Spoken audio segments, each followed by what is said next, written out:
네, 반갑습니다. 여러분, 권소장의 펀한 역사 채널입니다. 가야 하면 트레이드마크로 떠오르는 구지가를 방금 들어보셨는데요.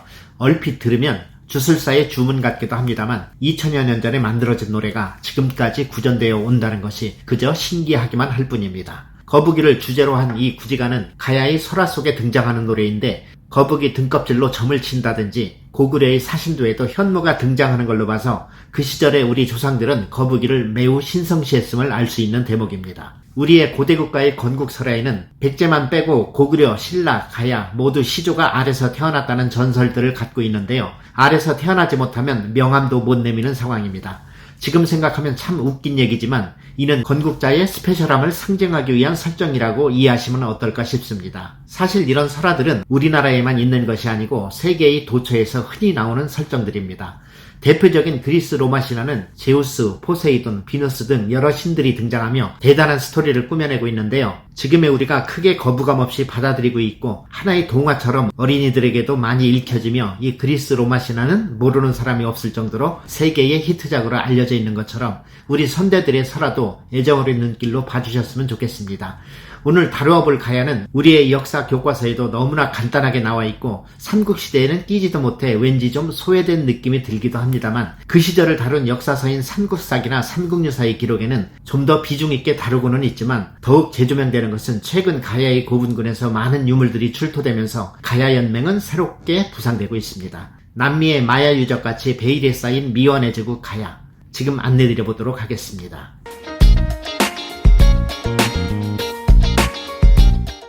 옛날 가락국에 임금이 없어 9명의 추장이 백성을 다스리던 42년 3월 구지봉이란 산에서 모습은 보이지 않고 이상한 소리만 들리는데 그 소리가 무엇인고 들어보니 황천께서 내게 명령하시기를 이곳의 나라를 새롭게 하여 왕이 되라고 하셨다.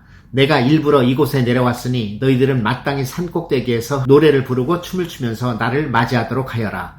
이에 구관과 마을 사람들이 땅에 엎드려 흙을 파면서 정성껏 빌고 구지가를 부르며 춤을 추었다. 10여일 후에 황금알 6이 내려와 사람으로 변화했는데 그중 처음 나온 사람이 수로왕으로 그가 세운 나라를 가락국이라고 하였다. 라는 기록이 삼국유사에 전해져 오고 있는데요. 지금 찾아본 설화는 지금 김해를 중심으로 번성하였고 전기가야를 주도했던 금관가야의 설화입니다. 우리는 배운 대로 가야하면 금관가야와 대가야만 알고 있는 경우가 많은데 삼국시대 이전부터 있었던 세 개의 나라인 삼한 중 하나인 변한의 후손들이 이어서 세운 여러 소국들이었으니 이를 통칭하여 가야라는 이름으로 부르고 있습니다. 참고로 통치자는 바뀌었을지언정 백제는 마한의 후손들이고 신라는 진한의 후손들입니다. 가야는 고구려, 백제, 신라가 건국되었던 시기와 비슷한 시기에 형성되었고 대가야가 신라의 진흥왕에게 복속되었던 6세기 중반까지 유지되며 500년의 역사를 이어온 나라이니 우리의 역사 속에 가볍게 취급될 나라는 결코 아닙니다. 인접국인 백제와 신라라는 강대국들 틈에서 소국인 나라가 유지되었던 이유는 남쪽의 변방에 위치해 지정학적으로 보호되어 그들 나름대로 문화를 꽃피우며 존립해왔던 것입니다. 가야는 6개의 소국들이 연맹된 나라로 알려져 있는데요. 그 6개의 나라는 금관가야, 대가야, 아라가야, 소가야, 성산가야, 고령가야를 말하고 있습니다.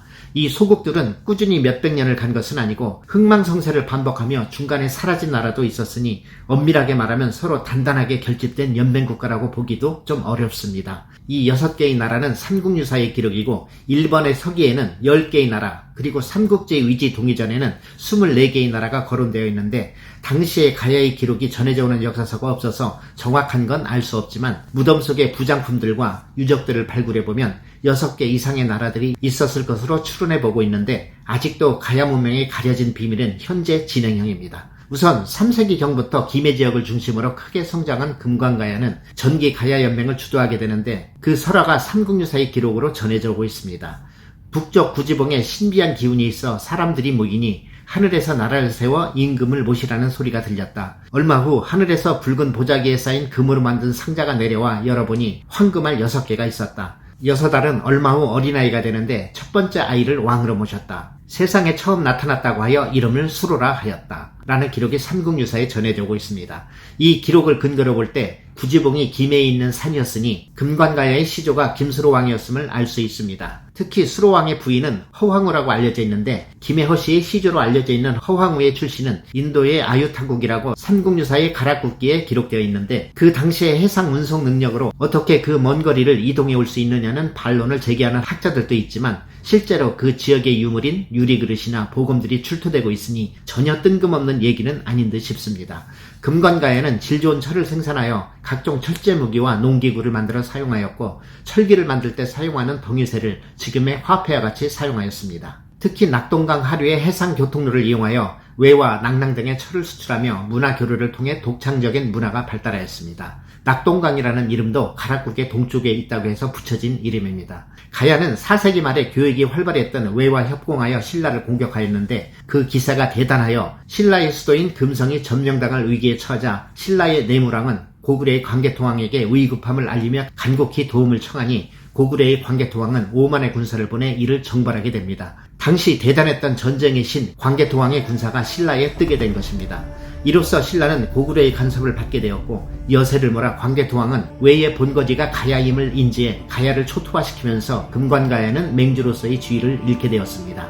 이로 인해 전기가야 연맹이 해체되었으며 가야는 낙동강 서쪽 일대로 축소되게 되었습니다. 고구려군에게 직접적인 피해를 입지 않은 고령지역의 대가야를 중심으로 가야연맹이 새롭게 결집하며 5세기에 가야연맹이 재탄생하게 됩니다. 이진아시 왕이 시조라고 전해지는 대가야는 철의 생산과 제조술이 한층 업그레이드돼서 철로 된 갑옷과 무기는 물론이고 금동관도 제작해 사용하였고 역사 교과서에도 등장하는 그 시대의 유물들이 지금도 보존되어 있습니다.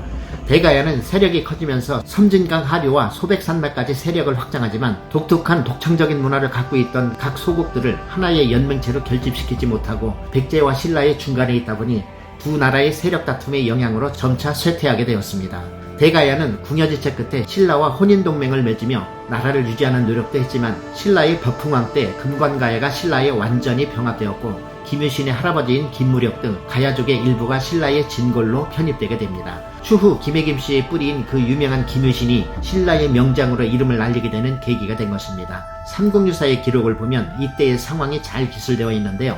금관가야의 왕인 김구애가 왕비와 3명의 아들, 즉 큰아들인 노종, 둘째 아들인 무덕, 막내 아들인 무력을 데리고 나라의 창고에 있던 보물을 가지고 와서 항복하였다.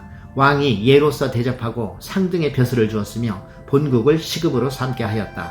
아들인 무력은 벼슬이 각간에 이르렀다 라고 기록이 되어 있습니다. 이후 562년 대가야가 신라 진흥왕에게 병합되게 되면서 이로써 가야연맹은 역사 속에서 사라지게 되었습니다.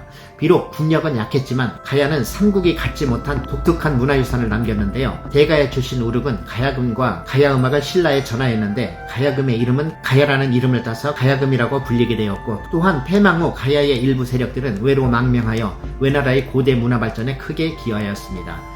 전해져 오는 각종 철기 유물들은 가야인들의 뛰어나고 섬세한 기술을 엿볼 수 있는데요. 우리 고대의 역사를 삼국시대라고 하는데 사실 가야를 합쳐 사국시대라고 말하는 게 맞는가 아닌가 싶습니다. 적자는 500년의 세월 속에 엄연히 한반도 남부지역의 역사의 한 축을 이어오며 우리 선조들의 뿌리가 뻗어 있었던 나라 가야, 우리가 잊지 않았으면 좋겠습니다.